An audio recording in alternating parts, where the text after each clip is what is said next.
Mpumelelo is a very chilled kid. I'm calm, so very relaxed, composed, and just going about the motions as necessary. Because at the end of the day, if you're not looking out for yourself, who will? Mpumelelo Mhlongo excels in 3 events: 100 meters, 200 meters, and long jump. Among other things, he's won UCT Sportsperson of the Year for 3 consecutive years. I got into athletics for various means. Of late, it was because I was trying to get fit for soccer in my high school career, but I had stopped by the time I was in grade 9. I had a bad ankle injury at one of the KZN trials that basically took me off for a couple of years. And then when I got to university, I wanted to play soccer again, but I realized that I didn't have speed. And I was like, back when I was a kid, what got me speed was my athletics training. And that's how I ended up back into athletics. When I first met Mpumelelo, he was still sort of wet behind the ears in terms of being an athlete and the professionalism aspect of being an athlete. He was always dedicated in terms of being willing to do the hard work and obviously having the basic values that you require as an athlete. I'm a lot more hard work than natural talent.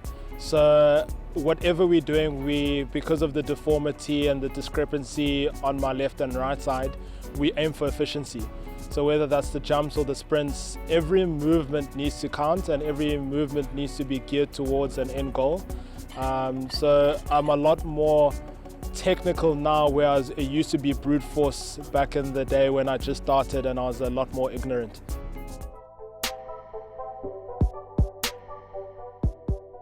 For his anatomy, leg length discrepancy, decreased range of movement of ankle joint and things like that, it's a little different to our normal anatomy. So we basically had to start with kind of correcting pelvic stability, getting him stronger to control himself so he's able to run straighter, more efficiently.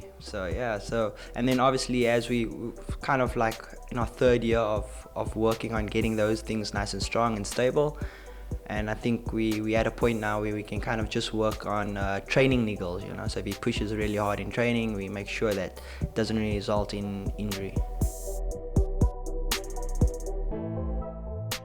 My training program varies. It depends on what we're preparing for, whether it's winter, whether it's in season. So an example of an in-season training program like now where we're preparing for Italy would be on most Mondays I do a long distance. I call it long distance, but it's actually sprint endurance. So more 200, 400, 250 meters focus. And then on Tuesdays, that's when we add in a bit more gym and get a lot of power. Wednesdays is more power and technique focused. So we have a combination of the gym and the track.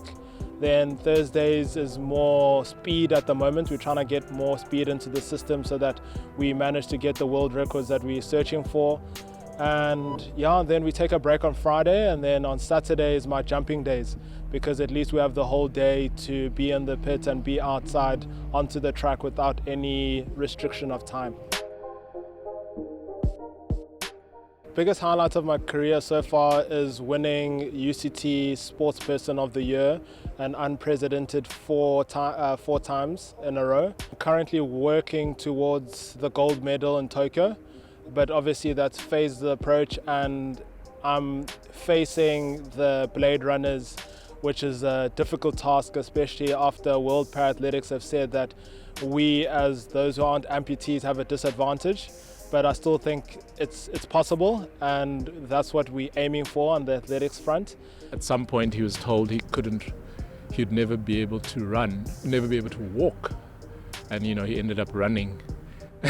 not only running, but sprinting and being a world record holder in his category. He was told, he wouldn't be able to go to a normal school before the age of 5. Now he's busy doing his PhD at UCT, which is probably the top academic institution in Africa. So for me, it's his ability to overcome his circumstances, and not only that, but soar above them. The balance for me, the way I look at it is, if you want something as badly as you want to breathe, like what Eric Thomas once said, then you make it work.